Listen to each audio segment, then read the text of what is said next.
wondering when we came to lunch, where was Jasper? Why wasn't Jasper helping us pick cotton? So Mom said, well, he told me he was going to get married. So I guess that's why he didn't come to pick cotton. He got married.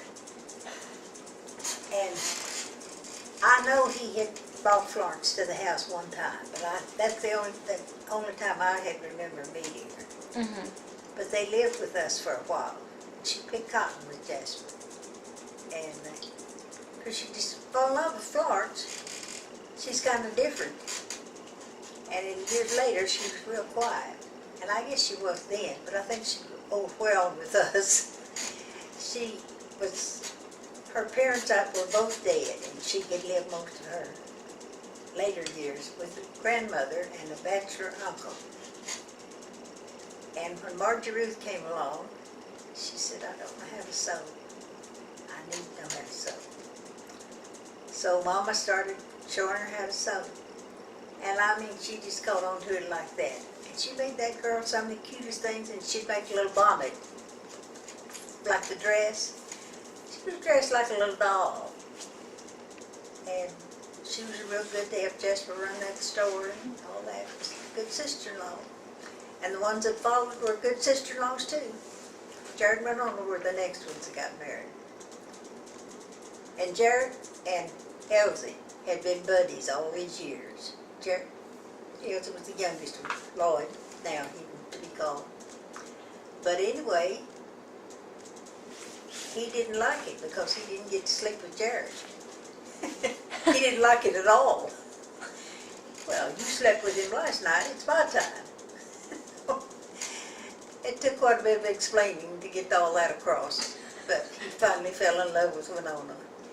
But now, Corinne was older than Winona, but Mr. Cantrell made those girls work in the fields a lot. Now, we hoed and we picked cotton and we did things like that, but we didn't plow, and we didn't chop wood, and we didn't pick up those big bundles of hay and stack them like Mama said, and I remember her saying this more than once, there's 3 things my girls are not going to do. They're not going to chop wood, and they're not going to stack these heavy stacks of grain. And what was the other one? Chop wood. The hay bale? Anyway, there's 3 things. Plow. And, yeah, plow. That Corinne and Winona had done a lot of that kind of stuff. And she said, I don't know how to cook.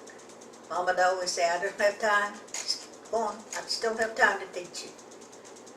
And I can see, knowing Maggie, that's the way she did. So she'd come in, now Miss Shields, she always called Mama Miss Shields. Miss Shields, how do you make this? How do you do this? Well, she was a good cook. She learned a lot from Mama and took, was a good mama and everything. So Mama had a bunch of good daughter-in-laws, but you can credit some of it to her. And Inez didn't have a real good mother-in-law. Uh-oh. Maybe I shouldn't. This is not going to be played by the Fern family. No. Well, Edwin's mother was a wonderful Christian, but they belonged to the oneness people. They didn't recognize the Trinity, and they were real old-fashioned. And they didn't Mr. Fern didn't hesitate at all to tell me my dress was too short, when it was well below my knees. And when his daughter, who weighed close to 200 pounds, was running around right there in front of me and him too, in a halter and shorts. And I said, I honestly think you're talking to the wrong girl. I had 2 shorts, she sure had 2 shorts. But they just was determined that I was going to change my religion. And I told them I wasn't. They didn't pay attention to me. But I have thought about that so much time in comparing my relationship to her and the sister-in-law's relationship to Mama. Florence had belonged to the Church of Christ. Well, now they're a church that don't have music, and they kind of believe they're the private citizens in heaven, I think. And I remember one of Mama's sisters died years ago when her children were little. and her husband remarried later and raised two boys and everything. But he had a thrashing machine. Well, Papa had one too. And they would go thrash for other people. Well, Papa's wound up with the monkey wrench inside the thrashing machine. Well, when you turned the motor on, it did a lot of damage. And of course, you had to get it fixed before you could do any more thrashing. And I don't know how Papa knew it, but he followed the tracks until he knew that Mr. Henderson had done it. So it would give him more work if Papa couldn't get in. And he said, I'm dropping it right there. I know who did it, but I'm not pushing it. I'm dropping it right there. So he did. And whatever Henderson's name was, I forgot now. As far as I know, he never knew that Papa knew who did it. But he could have pushed it and made, probably not got any money out of it, but it could have made a big hassle, since actually it was his former brother-in-law. So I thought, well, that was a good thing that he just dropped it. But you never know. Anyway. How old were you when you went to California? Do you remember? Well, I was born in 17. I went there in 41. I was 22, 21, somewhere around there. I was 24 when Edwin and I got married. Okay.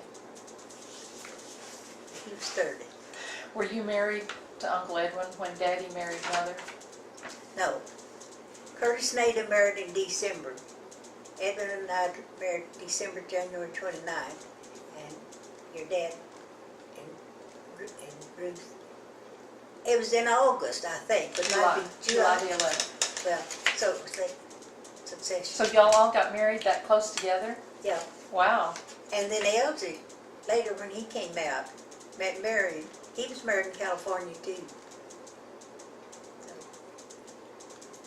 Did your mother have trouble accepting any of the daughter-in-laws, like my mother? She loved your mother immensely. She had not or choked her. We all loved Ruth. Ruth was a wonderful person. But she had a little trouble accepting Marion. And to me, Marion changed a lot through the years. I think she's a precious person now. But at that time, I think she was kind of a baby. And, of course, Elsie was Mama's baby. Right. And he'd been a good baby. Roland had two, but Elsie's been a good Christian since he was a little boy. And Mama never did say much about it, but I could pick up that she had a little trouble with Mary. But I think everyone, the rest of them, she just loved them from the start. So. Okay. But when I wrote and told her I was getting married, she wrote back and told me to come home. She didn't want you to get married. Well, it was pretty sudden. We hadn't dated for years and years like some of them. And she thought he was still in service. But he was discharged before we were married. And I could see it was kind of sudden. And I will say that it was the wisest thing I ever did. Because if we had gone to Louisiana to live, it would have been a different story. But he never did want to go to Louisiana to live, so we never did go there. And with the differences in them not accepting me more, I said I could ignore it for a little bit. But I'm not going to live with it. It's just going to be down there. And the rest of the family were very good to me. And I think in recent years that this younger generation has realized some of the things that I went through at that time. Listen, they honor me when I go down there. There's nothing too good for Inez when I go to Louisiana. And I eat it up. That's cool. But anyway, the first time I saw Edwin, he walked in the Sunday school room with the girl. Some said, that's the man you're going to marry. I wasn't even thinking about getting married. I was thinking about winning the war. And let me tell you, this was part of the time we wasn't sure we were going to win it. So I thought, well, I am. But before long, a bunch of the young people are going to have a picnic. Well, there's so many wonderful places in California to have picnics. And that, since we didn't go to shows and things like that a lot, picnics was a big thing. So these kids were we were going out to Mount Palomar. That's 34 miles out in a little mountain out from San Diego. And they was, well, now so-and-so's got a car and he can take so-and-so. There's quite several of them were going. Anyway, they wound up with 3 Shields that didn't have a ride. At that time, Alvin didn't have a car. So they said, well, who can we get? You know, Frame has a car. Let's tell Frame to go get the Shields. So Frame brings back the Shields. He's been hauling Inez around ever since. So, but that's how it all started. I have a question. Do you remember where you were or what you were doing when you found out about Pearl Harbor, the attack at Pearl Harbor? Well, it was on a Sunday afternoon, and we came home from church not knowing anything about it. Most people didn't even have a radio back then.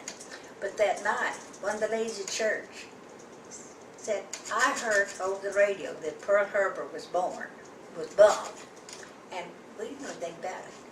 I mean, now we would have known it before it hit the ground, but then you didn't.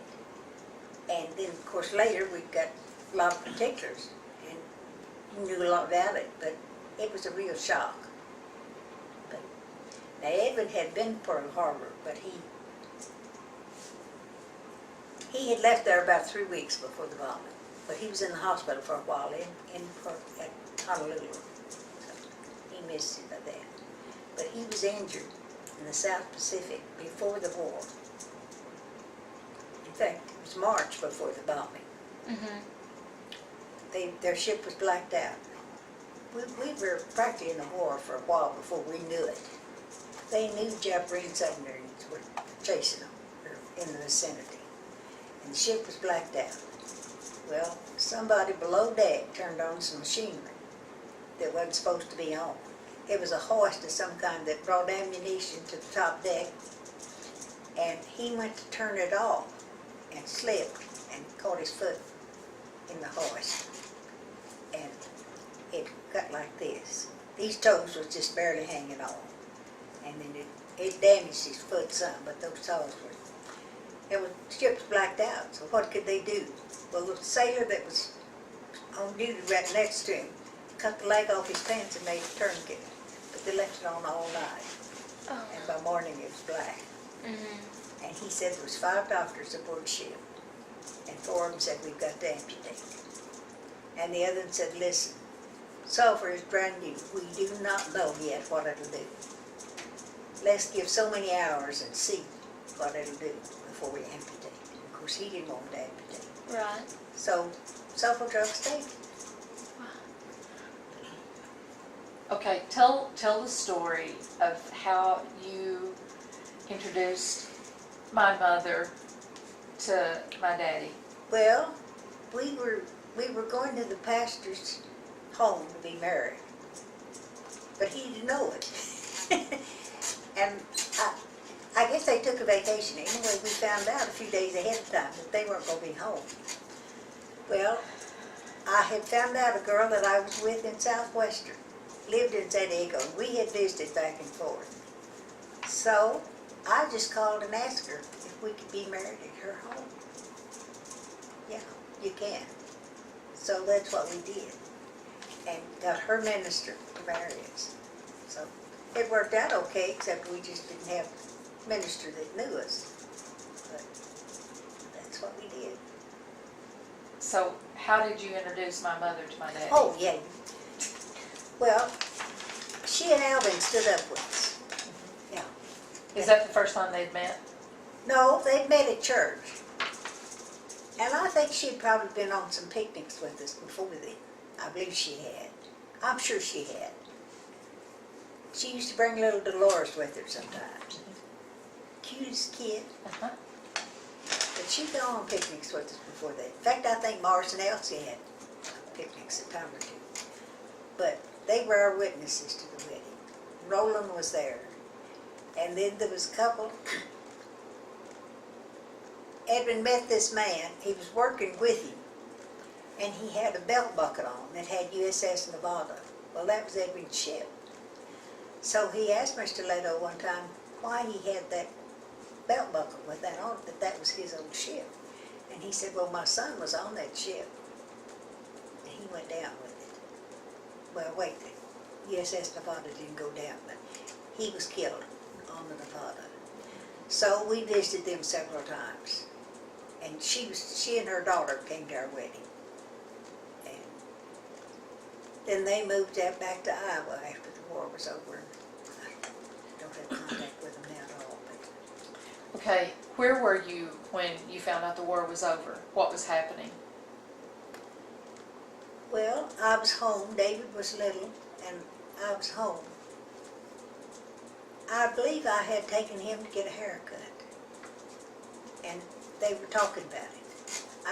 We didn't have a radio or anything, so I hadn't heard about it. But then a little bit later, you heard about it. You know, they had specials for the news, you know, all that. So that's how I really knew about it, like that. But now, just in my lifetime, you can imagine, we'd know about it instantly. Right. And it's just such a change from what it was then. Uh-huh. But when I was growing up, I was older than electricity. We didn't have electricity out in the country. Nobody did. Well, going back to your childhood, what'd y'all do for entertainment? Or did you have any entertainment? Well, we had smallpox one time. Now, your quarantine was smallpox. Alvin had played basketball with a boy that he said he saw sores on the bottom of his foot. And he came in, he'd been out plowing one Saturday. Came in for lunch and he told Mama, he said, I just really don't feel good. And he said, I don't know why, but the bottom of my foot's sore. My feet are sore. Mother said, take off your shoes. And when he took off his shoes, he had sores on the bottom of his foot. Now, I've been told, Mama's told us that smallpox was the only disease like that you broke out on the bottom of your foot. I don't know if that's true, but that's sure what Mother told me. Anyway, she knew right then. They had had smallpox when she was young. And she knew right then it was smallpox. So, they called the health department. He came out and put the yellow sign on the door. But there's several of the kids at school that had been exposed too, and they were vaccinated. Well, the vaccination used to be tough. We were back in school sometime before some of those kids were that were vaccinated. But anyway, here's all these kids home. We had part of our school book, but we didn't have all of them. No radio, no TV, not too many books to read. We played lots of dominoes. Lots of dominoes. And, you know, you do what you have to do. But none of us, now Alvin felt bad at first. And I think Vera ran a little temperature, but if I ran well, I don't think we had a thermometer. But if I ran any temperature at all, I never knew it. And I never did find bumped one. But I slept with Vera when she had smallpox. And when I started working at Tinker, they made me take a vaccination. I told them I had smallpox. Well, where's your scars? Well, I don't have any. Anyway, it didn't take. They vaccinated me, but it didn't take. So I presume I'm immune from smallpox. And smallpox, now back when Dad and Mother were young, it was a real bad disease. Lots of people died with it. But it's almost extinct now, the vaccine, you know. Okay, you said y'all were like poor or whatever. How did y'all celebrate holidays, like Christmas? Well, real slim. I'm sure there were a few times that maybe apple and an orange was it. But we knew we were loved, and that never did disturb us because we knew Dad worked hard and we knew he loved his family and he was not abusing a dime. And we just took it and went from there. Well, If they had money, we had a small gift, but we never did have a big celebration. Did y'all have a big meal? Would y'all have a big meal? Yeah, Mother usually would fix chicken and dumplings or roast a chicken or something. Now, at that time, we didn't have turkeys, but later we did. But the turkeys were for sale. She sold the turkeys. Did y'all sit down together in the evenings to Oh, eat yeah. your supper? Yeah. The whole family? Yeah. You waited until everyone could sit down? Well, usually we ate together. Usually, All 3 meals or just one? most of the time, all 3 meals. Now, breakfast sometimes, particularly when we had the milk route. Well, we would get up and go straight to milk. Then we would come back, and Mother would bottle of milk and everything for us, and we'd change clothes and eat breakfast. Then we were gone. Well, I don't remember whether Mom and Papa ate breakfast then or whether they ate after we were gone, but the other meals we ate together. And of course, there's times that this one's going to be late coming in from the field or something like that, but most of the time it was a family meal. How much would you sell your milk for? Do you remember? No, but we had one man, what he wanted was a half pint of cream. And whatever it was, the empty bottle that he put out there for you to pick up, it had whatever it cost. He had it to the penny every day, every day. And the rest of them paid once a week or something, but that man paid daily. And it kind of got to be a joke once in a while. The principal would be hunting change for something or other. I don't know what, but he always knew Curtis would have a little change. So, pays pennies. I guess it was a dime or something. But I'm pretty sure it was a half a pint. Maybe it was a pint, but he wanted that fresh cream for his coffee and stuff every morning. How much did gas cost for Well, your cars? I don't remember, but somebody said around 15 cents a gallon. But I honestly don't remember. Of course, I wasn't driving then, but I know it was cheap. Was there such a thing as being able to buy bread? Or did you just make your own bread at home? Mama made their own bread. Now, you could get by bread. You could buy bread. And most kids that took their lunch did have bread. But in the first place, we bought one loaf. It wasn't going to last very long. So Mama made hot bread 3 times a day. And most of the time, like for dinner and supper, we had biscuits and cornbread. But we'd start out eating cornbread with beans or whatever bread that we had. And then we would end up eating hot biscuits and maybe syrup or something, jelly. So that was the way but we had 2 kinds of bread most of the time. Did your mother always do the cooking, or did y'all cook some? Well, as we got older, we helped. But now when I was in school and things like that, well, Mother did it all, you know. What did she cook on? What kind of stove did she have? Big old wood stove. But now one stove that we had for many years had what you called a reservoir. On one side of it was an open, not an open area, but it wasn't part of the oven. And you could fill it with water. That was our hot water. Cool. It would never be enough for a bath, but if it was real hot, it'd be enough to add more cold water with it. But she cooked bread 3 times a day, so that stove was pretty hot 3 different times. So we'd always have some hot water. That helped. Of course, we had to go get the water tub to take a bath. We did take a bath. Not every day. What's the oldest relative you remember? Hmm? What's the oldest relative you remember? Grandma Shields. Okay, that's your grandmother.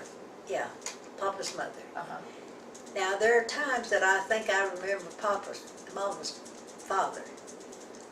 But the other times when I think I just remember his picture. So I honestly don't know whether I remembered him or not.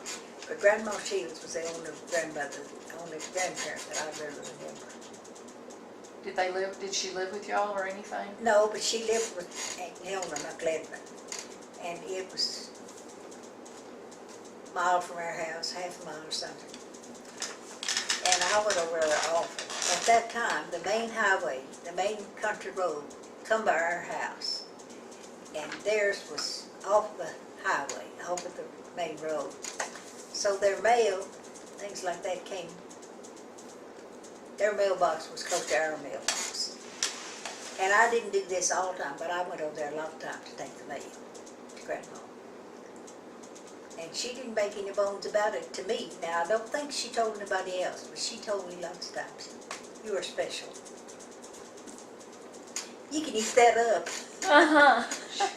But So- I never did say anything to the other kids, you know, other grandkids. Well, they probably hated me, and the Grandma was partial to her. But she said I was so sick, and she said you died. God brought you back. Well, it kind of sticks with you. You don't forget that real easy. Right. So, Do we have any famous people in our family? what? Famous people? Are there anyone? Uncle Guy was somewhat famous. Famous? That probably was the most. And at one time, he was real popular. He was considered a very good preacher. And he just messed things up.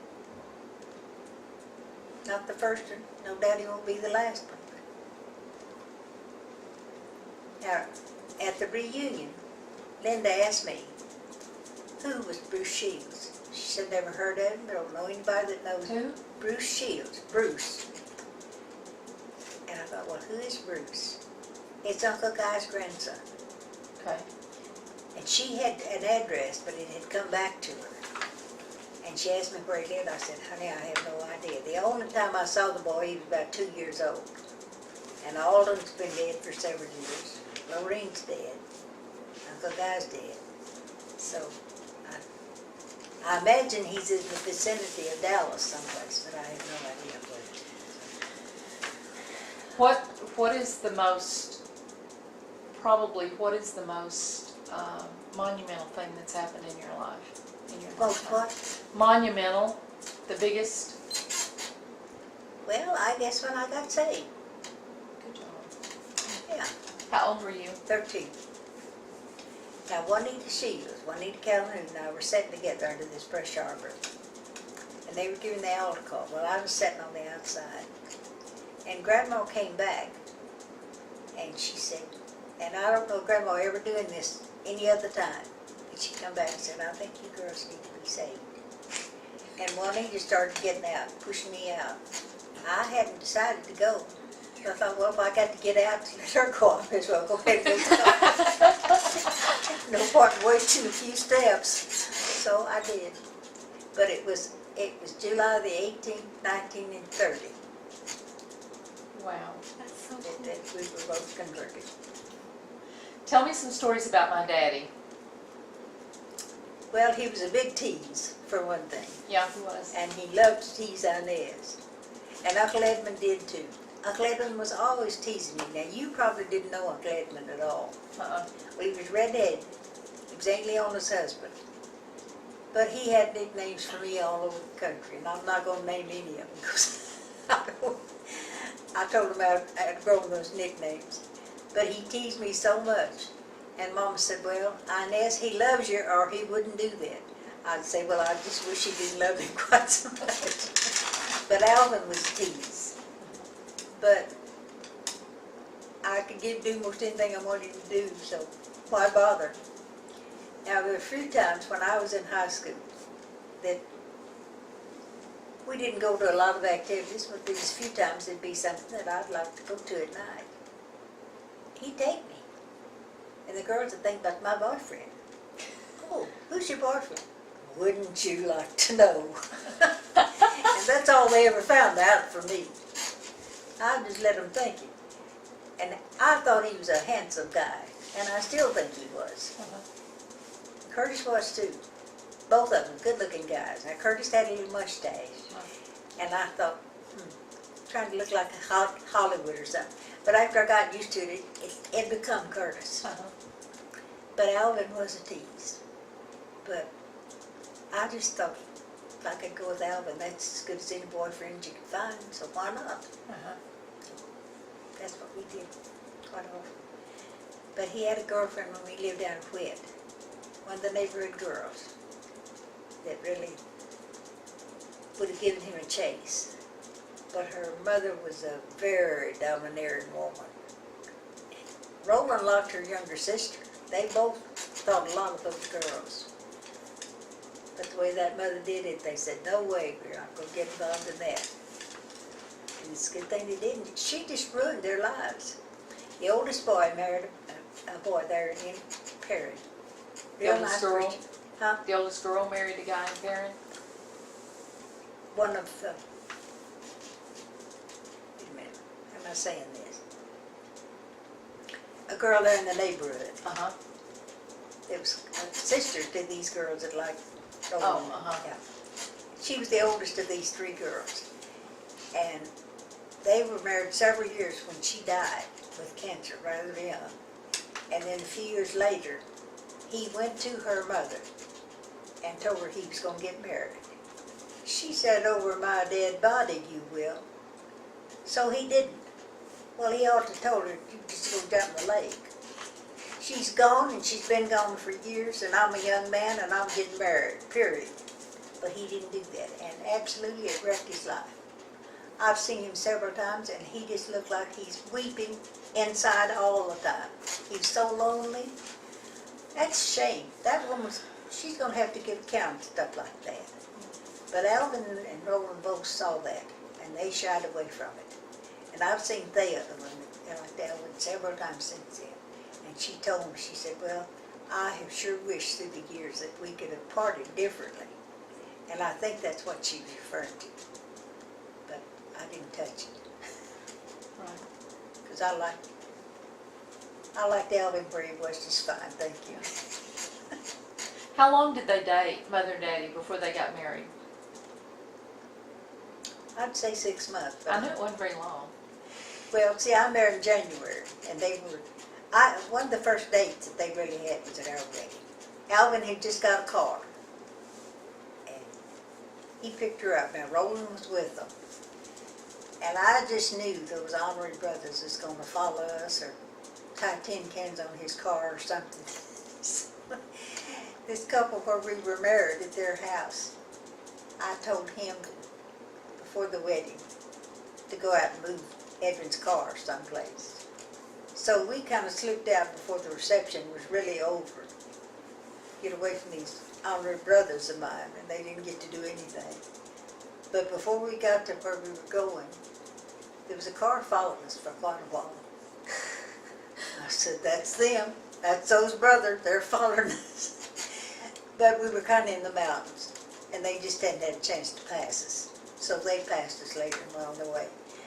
But we were living fairly close to the church, so on Sunday night, Edwin and I just decided we'd walk to church. So we did. Roland had some, he had some Limburger cheese he would go put on the motor of the car. So they did stuff like that all the time, didn't they? And we didn't have the car. We didn't have to go to church, so he couldn't do it. Yep, they did some honorary things sometimes. I don't guess it hurt the car, but I think it would have smelled a whole lot. Uh-huh. So, anyway. I've heard No wonder I'm gray-headed, but I lived through it. I've heard that Daddy worked, tell me, okay, I've heard he worked somewhere in a rock pit. Yes. But I heard he worked a long time to try to help y'all after you lost the farm. Honey, we would have gone hungry a lot of times without it. Did you ever go hungry? Yes, yes. That's what I want to know. There's been a few times, a senior in high school, I have sat in class so hungry I could not stay. Are you serious? Now, Inez has a good appetite, and she had a good appetite when she was a kid. I don't know that it affected Elsie and Roland that much, and I never said a word about it. But I was hungry. I was growling, and I knew what I had for lunch was not going to fill the bill. Well, what can you do? Yeah. Mother and Dad were doing everything they could, and Alvin bought every penny he made home. Well, he could have been dating. You know, he was old enough he could have already been married. And I know that the older boys didn't know it was that bad, like Jarrett and Jasper. They could have stepped in and helped a little bit. But I have sat in class more than once so hungry I couldn't study. And like I said, I never asked Roland and Elsie. It might not have affected them that way. Well, he quit school after the 8th grade, right? Daddy? I think he went further than that. Did he? But I feel like that he and Elsie both had, dyslexia, where they, Uh-huh. Elsie said he fought it a lot. And I think Elvin did some too. Maybe so. Because Doyle, we all think Doyle has it, and he never had it identified. Well, they didn't know anything about it. Now I think they know how to treat it, Right. what to do for it. But Elsie said that he felt like God gave him a real good memory. But he said when he was in service, a lot of times they'd get a new order out or something, and he would read it, and he didn't know what he'd read. So he'd say, boy next to him, well, tell me what I've just read. And this boy would tell him, and then he could remember it. He said God gave him a good memory, that he could remember things that he hadn't understood when he read it. So I don't know. What kind of jobs did Daddy do? You said he... They were building that highway that comes from Fort Worth to Wichita. Uh-huh. And there was a place there where they broke rock and ground it for gravel to make the highway. And they had sledgehammers, well not sledgehammers, but Pickaxes? some kind of tool, where they had to chop in this rock. Pickaxe. And they had little cars on tracks. And you got full, well then you were paid so much a car for cracking the rock. It was hard work, And of course it was underground. But that blue chambray shirt that he'd come home wearing would be white from the sweat. But now Gledman worked there, and lots of men worked there, because it's the only work that was around there. But that's where he worked part of the time. And then part of the time he worked on doing something on the highway. Now I don't remember what he did, but when that highway was being built, he worked there part of the time. Okay. Tell me how you ended up in Oklahoma City. Well, Inez said she ain't going. To Oklahoma City? That's why you spent 50 years here? Guess so. Well, Evan had a job in Fort Worth, but he had worked for the government, and after he got out of service, he stayed working civil service. Well, the job he had in Fort Worth was not civil service, but it was a job, and, you know, I wanted to live in Fort Worth. It's close to the folks, and Vera was there. We thought our little boys would have fun together, and they fought like tigers. James would buy David every chance we got. And finally Vera bit him one day, and that stopped it.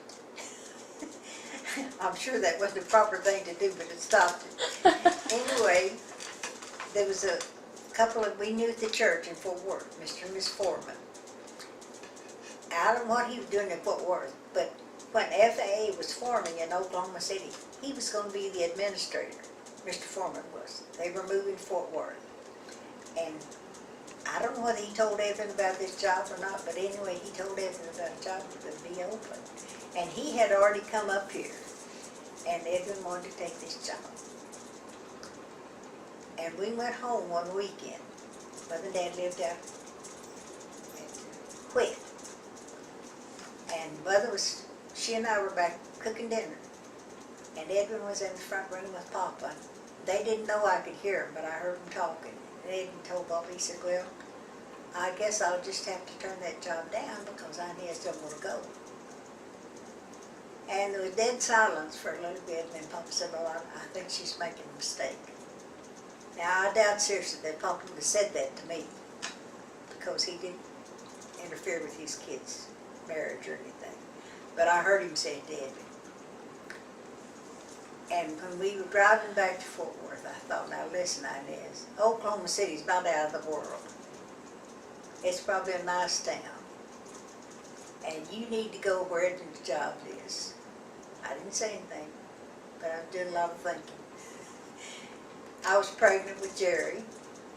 Here, Vera or Mom or somebody could have taken care of David while I was in the hospital. And there were just all kinds of reasons why I should stay in Fort Worth. But anyway, he went on to work the next morning. And I knew Mr. Foreman from church, so I called him in Oklahoma City. And I said, is that job still open? Yes, yes it is. I said, well, Edwin will be up there in 2 weeks.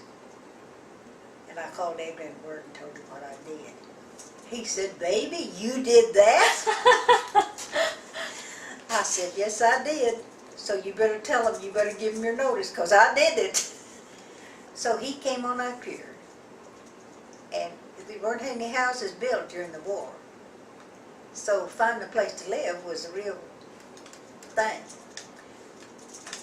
But out where FAA is now in Oklahoma City, there had been a small barracks, a small Air Force, Will Rogers Air Force. And they had taken some of those barracks and made apartments out of it. So since Edwin was working there, I think he had to stay in a motel for a week or two. But anyway, he got one of the first apartments that was open. And we had bought a little house in Fort Worth. So I sold the house. He came on up here and I sold the house. And we came to Oklahoma City and lived in those apartments. And I think the walls didn't have any insulation at all. They were so noisy. You could hear everything going on next door. And we had a very nosy neighbor. Every time Edwin would come home, she'd turn the radio off and everything. Hear everything that was going on. But then we found a house. Bought a place that he remodeled and did a lot of work. And then I sold it and we come to Oklahoma City. That's it. Do you know what our descendancy is? Like, what kind of blood we have? Like, are we European or Native American or? Well, one time, Vera and I went to, let's see, when James and Kay lived in Pennsylvania. And we wanted to go see him. We were talking about his family reunion one time. Well, Vera had in mind, let's fly up there. I said, "Listen, I haven't seen the country between here and there. Let's drive." Well, Rita heard us talking. So, well, I want to go too. So the three of us drove to Pennsylvania. And when we got up there, we went several different places. But one of them was to New York, to the Ellis Island. Well, that immigrant. And all of a sudden, we couldn't find Rita. We knew she's on ship someplace, but we couldn't find her. When she showed up, she had been down wherever they registered. And she said every shield she found come from Ireland. So I presume we're Irish. Cool. Well, is there any Native American blood in the bloodline? Because we all have the characteristics.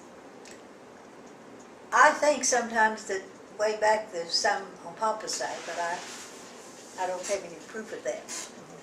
And I really don't know what Mama's heritage is. She didn't have that. But apparently the Shields came from Ireland. Wow. way That's back cool. when. Do you know if they have a certain thing called Black Irish, which it was like other Europeans that actually moved into Ireland. It wasn't the typical Yeah, red hair. I You don't know? Okay.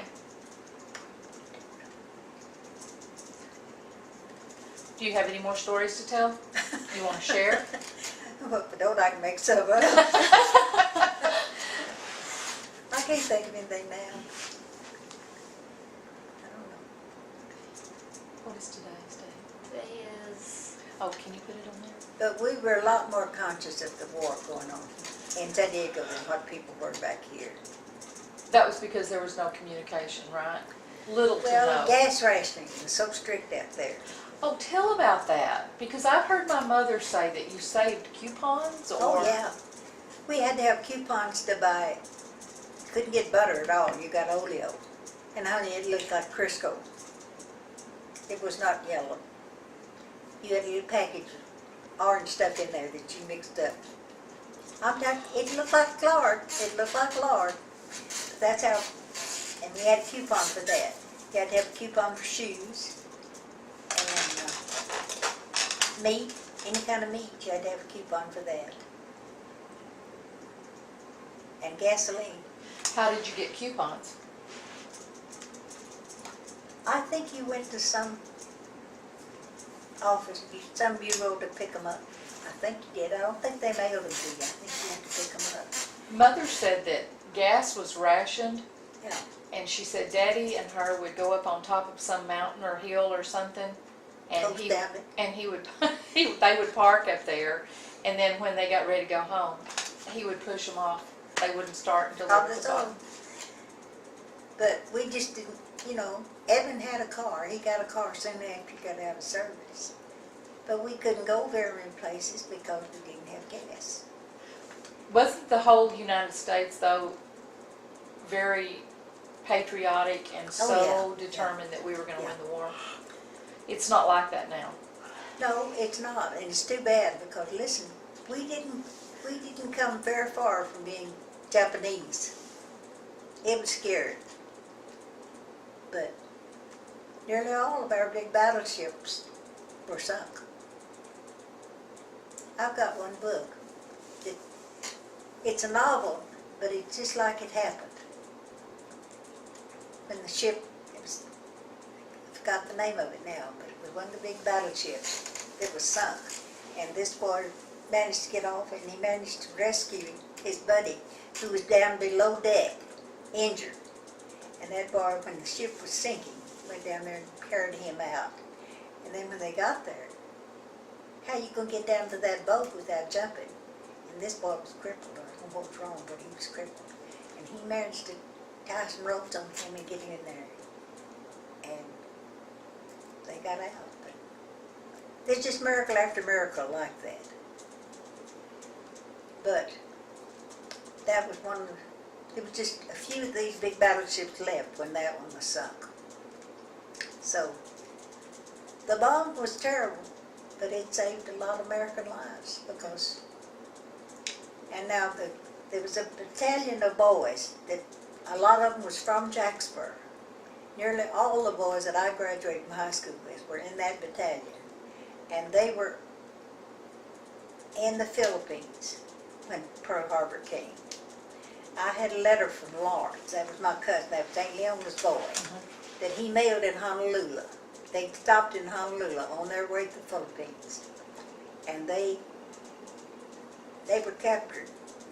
They weren't in the Philippines, but they were captured over there someplace, and they marched for days and days. And then they were prisoners of war for 42 months, 3.5 years. And nobody heard one word from them all that time. Ain't no one didn't know Lord, none of us knew whether Lawrence was alive or dead, but nobody else did either. And right at the very last, just before Pearl Harbor, before the war was over, one of the boys managed to escape and got to Australia. Now, how he got to Australia, I don't know.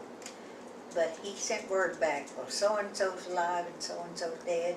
And that was the only word that they had from those boys the whole 42 months. So, Jacksboro was hit hard.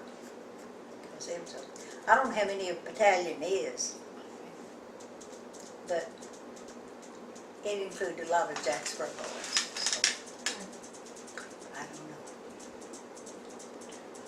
Well, I don't have any more questions.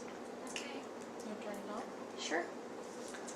It's July 17th, Did you 2010. It's not on there, but Well, I don't have any big famous stories to tell. I just have an ordinary life. okay. But God's been mighty good to me. And looking back on it, you can see where some of the things you think just weren't going to work out at all was the best thing that happened to you. I've had some of that just recently with my house selling. Mhm. And what I thought was the way to tie the money up has not been the way it's been tied up. Mhm. And part of the time I was extremely unhappy about it. But it's exactly the way it needs to be. And I was reading the Bible one time, and patience just jumped up in front of me. Don't you hate that? There it was. When it's in big broad letters, glaring at you, you can't very well ignore it. And I knew. And patience is not one of my virtues. I want it done, and I want it done now, if you don't mind. But it's all right, and I didn't do it that way. It was done for me, and it could have been done differently, and saved me some sleep that I lost. But that's beside the point now, because there's some things that works out in spite of me. So, I don't know. But anyway, so many times I have been so thankful for the income I have. It's not a lot of money, but it's pretty stable. I stand the chance of getting the same thing or a little more the rest of my life. And before Edwin, when he retired, the day he retired, he signed up for something that he would draw less retirement money, but I would get a check when he died. Well, I thought $100, maybe $200. Honey, I get $700. Cool. From his part. Yeah. And see, that doesn't have anything to do with my Right. retirement. So, with that in mind, I haven't missed a meal. I'm not rich. But by using my head, I've got security. Of course, I know that Obama could take that away from me, I guess. I'm going to kill him if he does. We've got you on camera now. Oh dear. Let's erase that. It's okay.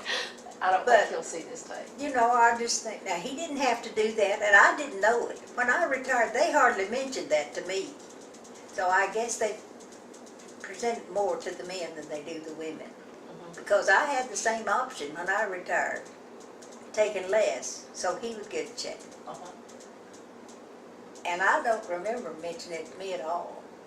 But after Edwin had been retired for a while, he told me one day, he said, I don't know whether I signed up for that or not, because he said, I was so sick the day I retired. And he said, I want you to write to these people and ask them if I've signed up. And if I haven't, I want to sign up now. Well, I think he had to do it then or not do it. Right. Now, I don't know that. But anyway, when they wrote back, well, he had signed. And now that's increased a little each year. So I'm getting more now than what I started out with. It's not a big amount. In fact, I think I said 700, it's less than that. But still, with my retirement, it pays my way here. Cool. So, and that's not a big amount. But I honestly feel like I'm living as cheap here as I was living at home. Really? And I don't have to mow the lawn. That's good. I have to mow the yard. Well, I did for a long time.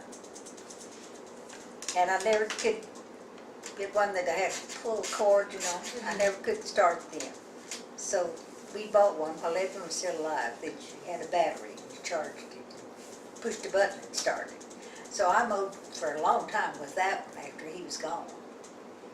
And then it got to where it had this wrong with it and that wrong with it. Well, you get a service call or two, you buy a new mower. Right. So I come to the conclusion I've got to either stop mowing the lawn, find somebody to mow it, or I've got to get a new lawnmower.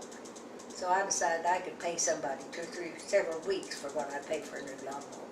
So that's what I did. And I had one man that mowed for me a long time. And some of them want a contract, and they want to come every week, whether they need it or not. Well, he wasn't like that.